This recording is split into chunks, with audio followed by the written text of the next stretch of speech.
Sabarmati online classes में आप सभी का स्वागत है। तो इस वीडियो में हम क्लास 10 से साइंस के अंतर्गत इम्पॉर्टेंट सीरीज स्टार्ट कर रहे हैं अनसॉल्व्ड पेपर सॉल्व करने का। तो साइंस का हमारा जो पेपर होता है ना, वो 100 मार्क्स का होता है, जिसमें से जो 50 नंबर का होता है वो हमारा रिटन एग्ज़ाम होगा और उसमें से 20 नंबर का OMR हमें फिल करना होगा, यानी कि 20 नंबर के केवल बहुविकल्पी आने हैं और जो 30 नंबर बचे हुए हैं वो हमारा हो जाता है प्रैक्टिकल का। तो 30-20 मिलके 50 ये हो जाता है और 50 नंबर का हमारा रिटन एग्ज़ाम होता है। तो इस प्रकार से टोटल 100 मार्क्स का हमारा पेपर होता है। तो यहाँ पर हम टारगेट करने वाले हैं उन 20 नंबर को जिनको OMR पर हम फिल करने वाले हैं। तो यहाँ पर 2023 का जो हमारा अनसॉल्व पेपर का सेट 1 है, इसको हम सॉल्व करेंगे। तो ये हमारा पार्ट 1 है। तो सबसे पहले आज हम लोग जो 20 बहुविकल्पी क्वेश्चन बनते हैं ना, वो सेट 1 2023 के मॉडल पेपर का अनसॉल्व का सॉल्व करने वाले हैं। तो चलिए स्टार्ट करते हैं।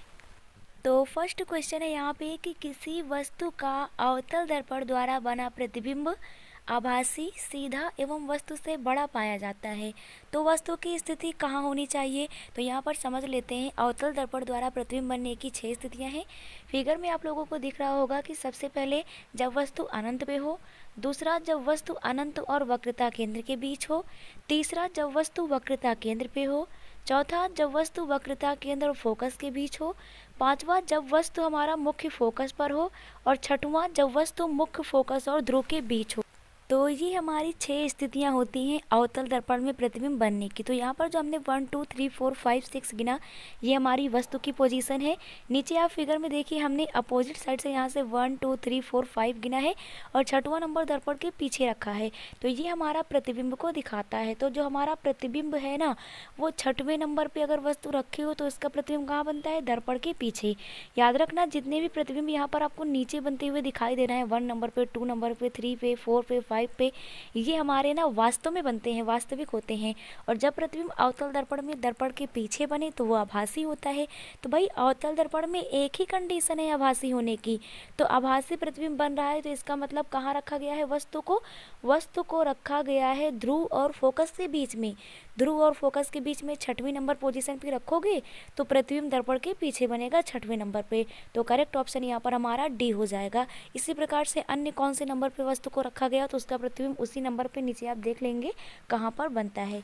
सेकंड क्वेश्चन देखते हैं। सेकंड क्वेश्चन है यहाँ पर कि किसी शब्दकोश में पाए छोटे अक्षरों को पढ़ते समय आप निम्न में से कौन सा लेंस पसंद करेंगे। तो ध्यान देना, यहाँ लेंस की बात की जा रही है कि भाई छोटे छोटे अक्षर हैं, उनको आपको पढ़ना है, आपको कौन सा लेंस लेना चाहिए।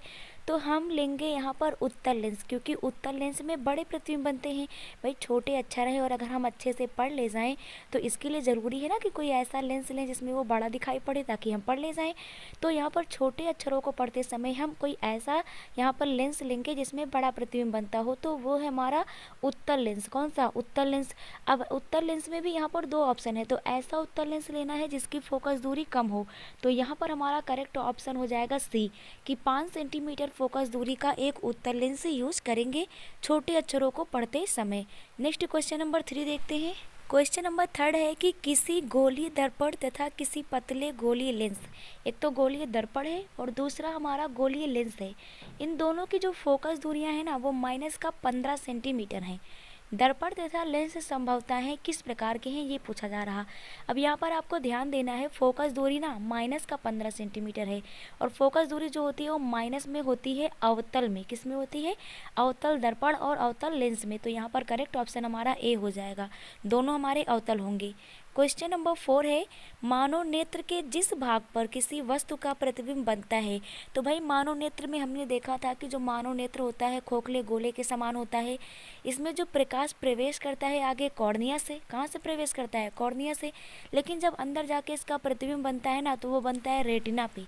कहाँ बनता है प्रतिबिंब, प्रतिबिंब बनता है हमारा रेटिना पे, और रेटिना को बोलते हैं ना दृष्टि पटल। क्या बोलते हैं, दृष्टि पटल। तो करेक्ट ऑप्शन यहाँ पर हमारा डी हो जाएगा। नेक्स्ट क्वेश्चन नंबर 5 कह रहा है कि 2 चालक तार है, 2 चालक क्या है, तार हैं, उनका जो पदार्थ है ना, यानी कि वो चालक तार किस पदार्थ से बने हैं और उनकी लंबाइयाँ जो हैं और उनके व्यास समान हैं। किसी चालक का यहाँ पर पदार्थ, उसकी लंबाई और उसका व्यास समान है।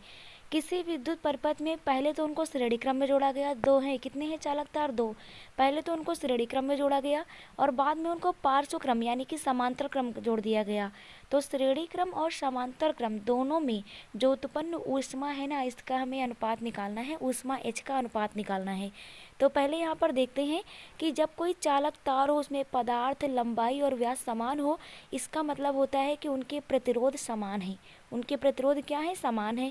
तो यहाँ पर दो चालक तार हैं, तो हमने मान लिया कि भाई पहले वाले का प्रतिरोध R1 है, दूसरे वाले का प्रतिरोध R2 है। लेकिन अकॉर्डिंग टू क्वेश्चन के अनुसार भाई उनके प्रतिरोध तो समान है, तो मतलब पहले वाले का प्रतिरोध भी R है और दूसरे वाले का प्रतिरोध भी क्या है? R ही है। तो पहले इनको श्रेणी क्रम में जोड़ते हैं। तो श्रेणी क्रम में जोड़ेंगे तो तुल्य प्रतिरोध R बराबर क्या हो जाएगा? R1 plus R2। तो R बराबर होगा R1 प्लस R2। अब हमने देखा कि R1 भी R ही है और R2 जो दूसरा वाला चालक तार है ना, उसका प्रतिरोध भी R ही है। तो यहाँ पर हम रखेंगे R जो हमारा तुल्य प्रतिरोध है, ये बराबर होगा R प्लस R के, यानी कि जो तुल्य प्रतिरोध R है ये बराबर हो जाएगा 2R के। कितने के हो जाएगा? 2R के। भाई श्रेणी क्रम में R प्लस R जुड़ जाएगा तो बन जाएगा 2R। तो यहाँ पर प्रतिरोध आ गया 2R। अब इसी प्रकार से हम समांतर क्रम का प्रतिरोध पता कर लेते हैं। तो समांतर क्रम में भी यहाँ पर दो चालक तार हैं, एक का प्रतिरोध R है, दूसरे का भी R है। समांतर क्रम में फार्मूला होता है 1/R equal to 1/R1 plus 1/R2। तो यहाँ पर जो तुल्य प्रतिरोध होगा 1/R इक्वल टू हो जाएगा 1/R1 का मतलब R और प्लस का 1/R2 का मतलब भी R। तो 1/R प्लस 1/R मिलके क्या हो जाएगा? 2/R हो जाएगा। तो 1/R यहाँ पर जो तुल्य प्रतिरोध है बराबर हो जाएगा 2/R के। तो तुल्य प्रतिरोध यहाँ पर निकालेंगे, यहाँ पर हमारा तो तुल्य प्रतिरोध बराबर हो जाएगा यहाँ पर R/2 के। किसके हो जाएगा? R/2 के। तो इस प्रकार से दोनों के हमने प्रतिरोध निकाल लिए। अब यहाँ पर ऊर्जा का फार्मूला लिखते हैं। तो H बराबर क्या होता है? V square into t upon r. H बराबर क्या होता है? V square t upon r. तो यहाँ पर पहले H1 निकालेंगे श्रेणी क्रम के लिए। तो H1 बराबर हो जाएगा V square into t upon r की जगह पे आर हमारा तुल्य प्रतिरोध श्रेणी क्रम का 2R आया है। तो यहाँ से हमें मिल जाएगा H1 बराबर V square t upon 2R। इसी प्रकार से समांतर क्रम के लिए निकालते हैं, उसे बोलेंगे H2। तो H2 बराबर क्या हो जाएगा? V स्क्वायर इंटू टी और अपान, अब की बार यहाँ तुल्य प्रतिरोध R कितना है? R/2 है। तो यहाँ पर रखेंगे R/2। अब यहाँ पर हमें H1 बटे H2 कर देना है, तो हम निकाल लेंगे H1 बचे H2 बराबर हो जाएगा यहाँ से V स्क्वायर टी से कैंसिल हो जाएगा और नीचे यहाँ पर R भी कैंसिल हो जाएगा। तो V square t upon R ऊपर भी है, V square t upon R नीचे भी है, ये कैंसिल हो जाएगा। तो यहाँ से मिलेगा हमारा H1 upon H2 equal to हो जाएगा 1 अपॉन और नीचे यहाँ पर 2 दूनी 4 हो जाएगा, तो 1:4 आ जाएगा, 1:4। करेक्ट ऑप्शन हमारा हो जाएगा। नेक्स्ट क्वेश्चन नंबर 6 है हमारा कि लघु परिपथ के समय परिपथ में विद्युत धारा का मान। तो यहाँ पर लघु पथन होना चाहिए। लघु पथन के समय जो परिपथ में धारा का मान होता है वो बहुत अधिक बढ़ जाता है। तो करेक्ट ऑप्शन सी हो जाएगा। क्वेश्चन नंबर 7 है विद्युत धारा उत्पन्न करने की युक्ति है। भाई कौन से ऐसी युक्ति, उपकरण, साधन, मशीन है जिसके माध्यम से आप करंट उत्पन्न करते हैं? तो आपको ध्यान देना है जो जनरेटर होता है, क्या चीज़? जनरेटर। उसमें आपने देखा होगा एक चक्का चलाया जाता है, यानी यांत्रिक ऊर्जा दी जाती है और फिर वो उस काम को विद्युत ऊर्जा में परिवर्तित कर देता है। जनरेटर से आप बल्ब भी जला लेते हैं। तो जनरेटर क्या करता है? जो विद्युत जनित्र होता है वो क्या करता है? जनरेट करता है, यानी कि करंट को उत्पन्न करता है। तो यहाँ पर करेक्ट ऑप्शन हमारा ए हो जाएगा कि विद्युत धारा उत्पन्न करने की जो युक्ति है ना, वो क्या है? जनित्र है, विद्युत जनित्र है। नेक्स्ट क्वेश्चन नंबर 8 है एंटी मनी है। तो भाई एंटी मनी क्या है? धातु है, अधातु है, उपधातु है या मिश्र धातु है? तो आर्सेनिक, एंटीमनी, बिस्मथ ये हमारी उपधातुएं हैं। आर्सेनिक हो गया, एंटीमनी हो गया, बिस्मथ हो गया, ये क्या है? उपधातुएं हैं। तो करेक्ट ऑप्शन सी हो जाएगा। क्वेश्चन नंबर 9 है लेड नाइट्रेट का सूत्र होता है। तो भाई लेड जो होता है उसे बोलते हैं Pb और नाइट्रेट जो होता है NO3 होता है। लेकिन ध्यान देना है कि भाई जो लेड होता है ना Pb डबल प्लस होता है और नाइट्रेट NO3 माइनस होता है। तो डबल प्लस माइनस वाले से जुड़ेगा कैसे? तो Pb डबल प्लस और NO3 माइनस ये जुड़ेगा तो इसका जो यहाँ पर चिन्ह है ना, वो उतनी संख्या नीचे इसके पास जाएगी और इसके पास जितना आवेश है ना वो संख्या इसके पास जाएगी। तो बन जाएगा Pb और Pb के पास NO3 का माइनस का 1 आना है। तो Pb के साथ 1 लिखा जाएगा। Pb के साथ क्या लिखा जाएगा? 1। और NO3 के पास कितना नंबर जाएगा? 2 नंबर जाएगा, क्योंकि Pb के ऊपर डबल प्लस है, 2 है, 2।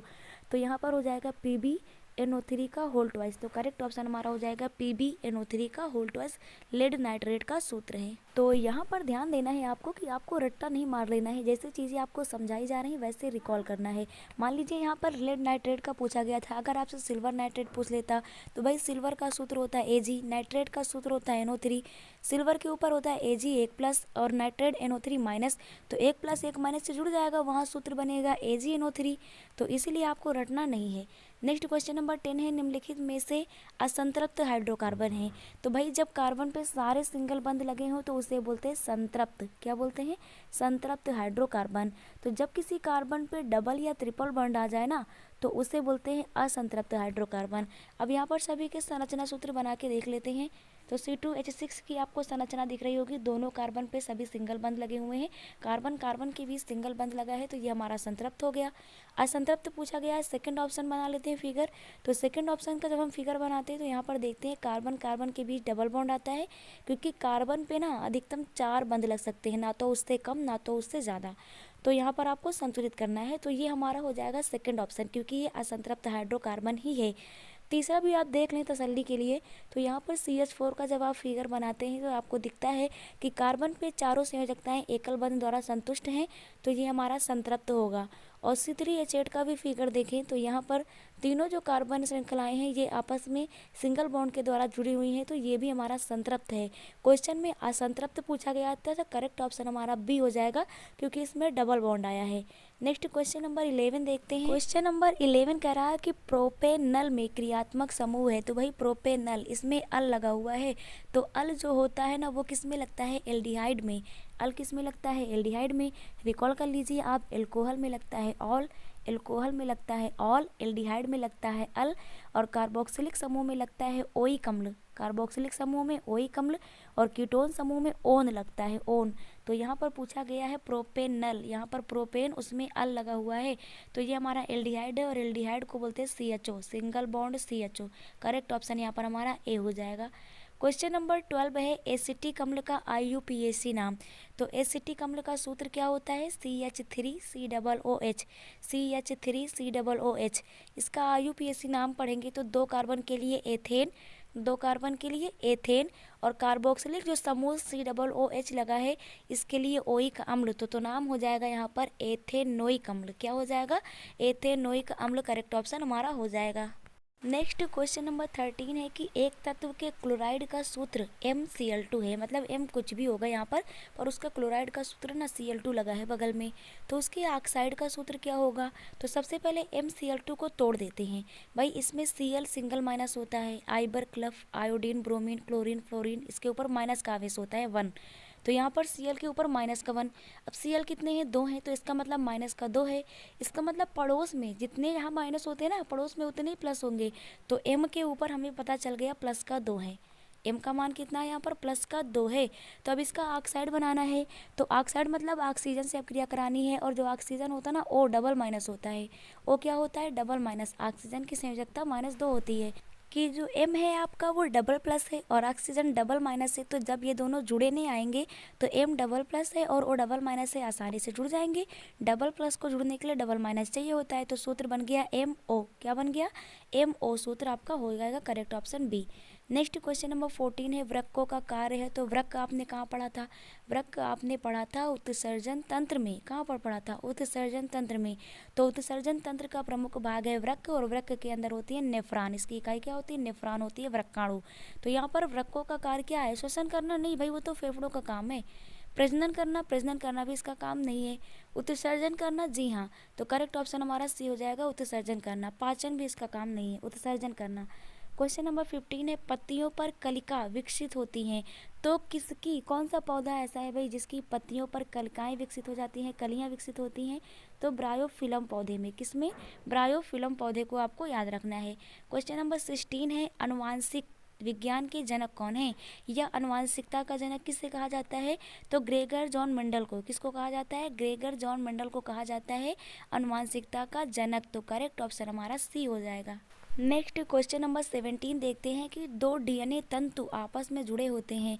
तो डीएनए के जो दोनों तंतु होते हैं ना, डीएनए जो हमारा होता है डीऑक्सीराइबोस न्यूक्लिक अम्ल, इसमें डबल स्टैंड इस प्रकार से संरचना होती है। तो दोनों तंतु आपस में हाइड्रोजन बंध द्वारा जुड़ते हैं। किसके माध्यम से? हाइड्रोजन बंध द्वारा। तो आपको एकदम ध्यान रखना है कि भाई जो डीएनए के तंतु होते हैं ना, ये आपस में हाइड्रोजन बंध द्वारा जुड़े होते हैं। इसमें 4 नाइट्रोजनी क्षारक होते हैं, एटीजीसी, एडेनिन, थाइमिन, ग्वानिन और साइटोसिन। क्वेश्चन नंबर 18 है मुकुलन द्वारा प्रजनन होता है। तो हाइड्रा जो होता है इसमें मुकुलन के द्वारा प्रजनन की क्रिया होती है। तो करेक्ट ऑप्शन हमारा ए हो जाएगा। नेक्स्ट क्वेश्चन नंबर 19 है कि मेंडल का प्रायोगिक पौधा था, यानी मेंडल ने कौन से पौधे पर अपना प्रयोग किया था। तो मटर तो सबको पता है, पर कौन सी मटर थी? मीठी मटर थी कि उद्यान मटर थी कि सरसों था या गुड़हल था? तो भाई यहाँ पर मटर थी, तो फिक्स है, उद्यान मटर है। उन्होंने बगीचे का जो मटर होता है ना, उसमें अध्ययन किया था। तो करेक्ट ऑप्शन यहाँ पर हमारा हो जाएगा बी, उद्यान मटर। और मटर का वैज्ञानिक नाम याद रखना है, पाइसम सटाइवम होता है। क्वेश्चन नंबर 20 है निम्न में से कौन सा एक मानव में मादा जनन तंत्र का भाग नहीं है। तो मादा जनन तंत्र की बात करें, मादा के अंदर अंडाशय होता है, गर्भाशय होता है और डिंब वाहिनी जिसको हम लोग बोलते हैं अंडवाहिनी, वो भी होती हैं। लेकिन शुक्राशय, शुक्राणु, वृषण, ये तो हमारा नर जनन तंत्र का भाग है। तो ये नर जनन तंत्र का हिस्सा है। तो इस प्रकार से ये जो 20 क्वेश्चन है ना, ये आप लोगों को क्लियर हो गए होंगे। नेक्स्ट वीडियो में इसके आगे का पार्ट कवर करेंगे। Thank you.